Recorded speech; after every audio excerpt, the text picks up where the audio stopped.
கர்த்தராகிய இயேசு கிறிஸ்துவின் நாமத்தினாலே நான் உங்களை வாழ்த்துகிறேன். இந்த ஆசீர்வாதத்தின் விடியல் என்று சொல்லக்கூடிய இந்த நிகழ்ச்சியிலே இந்த கால வேளையில் உங்களை சந்திப்பதில் மிகுந்த மகிழ்ச்சி அடைகிறேன். இந்த நாளில் நான் உங்களோடு கூட பகிர்ந்து கொள்ளும்படியான தேவனுடைய வார்த்தை எரேமியா 15ஆம் அதிகாரம் 11ஆம் வசனம்.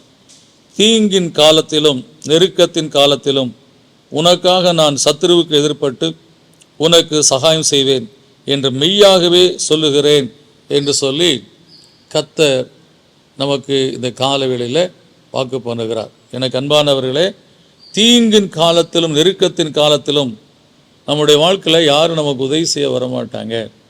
ஆனால் கர்த்தரை நம்மோடு கூட எப்பொழுதும் வைத்து கொண்டிருக்கக்கூடிய ஒரு வாழ்க்கை வாழ்வோம் என்று சொன்னால் கர்த்தர் நிச்சயமாய் நம்முடைய வாழ்க்கையில் அவர் சொன்னபடி சத்துருவுக்கு எதிர்ப்பட்டு உனக்கு சகாயம் செய்வேன் என்று சொன்னபடி மெய்யாக செய்வேன் சொன்ன தேவன் அப்படியா நமக்கு செய்ய உண்மையுள்ளவராக இருக்கிறார். வேதம் சொல்லக்கூடிய காரியம், கர்த்தரை தெய்வமாய் கொண்ட ஜனம் பாக்கியம் உள்ளது என்று சொல்லக்கூடிய காரியத்தில், எனவே கர்த்தரை நாம் தெய்வமாய் கொண்டு இருக்கும்போது அது தீங்கின் காலமாக இருந்தாலும் நெருக்கத்தின் காலமாக இருந்தாலும் நமக்கு கவலை இல்லை, கலக்கம் கிடையாது.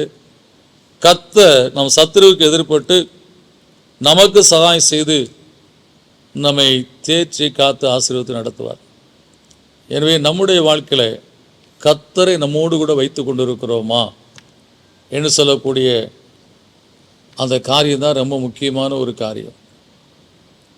நான் உன்னோடு இருந்து உன்னை ஆசீர்வதிப்பேன் என்று சொல்லக்கூடிய காரியத்தை வேதத்தில் நாம் வாசிக்கிறோம். அந்த உன்னோடு கூட இருந்து என்று சொல்லக்கூடிய காரியத்தை அநேகர் காணும்படியாகவும் ஆபிரகாமுடைய வாழ்க்கையிலே, ஈசாக்குடைய வாழ்க்கையில், யாக்கோபுடைய வாழ்க்கையில் நாம் பார்க்கிறோம். அதற்கு காரணம் என்ன? அவர்கள் தேவனை அண்டி வாழ்ந்த ஒரு வாழ்க்கை தான், கர்த்தரை பற்றி பிடித்து வாழ்ந்த வாழ்க்கை தான், கர்த்தரோடு இசைந்திருந்த ஒரு வாழ்க்கை தான். அவர் வாழ்க்கையில் கர்த்தரும் அவர்களோடு இருந்தார். நீ என்னோடு இருந்தால் நான் உன்னோடு இருப்பேன், நீ என்னை விட்டு விட்டேன்னா நான் விட்டு விடுவேன். சிம்பிளாக கர்த்தர் நமக்கு சொல்லியிருக்கிறார். அதனால் நம்ம கர்த்தரோடு இருப்போம், கர்த்தர் நம்மோடு இருப்பார். அவர் நம்முடைய சத்துருக்களுக்கு எதிர்ப்பட்டு தீங்கின் காலத்திலும் நெருக்கத்தின் காலத்திலும் நமக்கு சகாயம் செய்து நம்மை மெய்யாகவே காத்துக்கொள்வார். இந்த விசுவாசத்தோடு ஜெபிப்போம். நல்ல பிதாவே, நன்றியோடு துதிக்கிறோம், சோத்திரிக்கிறோம். இந்த கால வேளையிலே கர்த்தாவே, நீ சொன்ன வார்த்தைக்காக சோத்திரப்பா. நாங்கள் எப்பொழுதும் உமக்குள்ளாக இருக்கும்போது நீர் எங்களோடு கூட இருக்கிற தேவன் ஆண்டவரே. எனவே எங்கள் வாழ்க்கையிலே கர்த்தாவே, நாங்கள் அந்த இளைய குமாரன் தகப்பனை விட்டு விலகி போனது போல நாங்கள் உலகத்தின் காரியத்தில் சிக்குண்டு உலக ஆசாபாசங்களிலே நாங்கள் கர்த்தாவே விழுந்து விடாதபடி கர்த்தரையே பற்றி கொண்டு வாழக்கூடிய வாழ்க்கையிலே, உண்மையே நாங்கள் சார்ந்து இருக்கக்கூடிய வாழ்க்கையிலே நாங்கள் ஒவ்வொரு நாளும் காணப்பட நீர் எங்களுக்கு அருள் செய்தலும் அப்பா.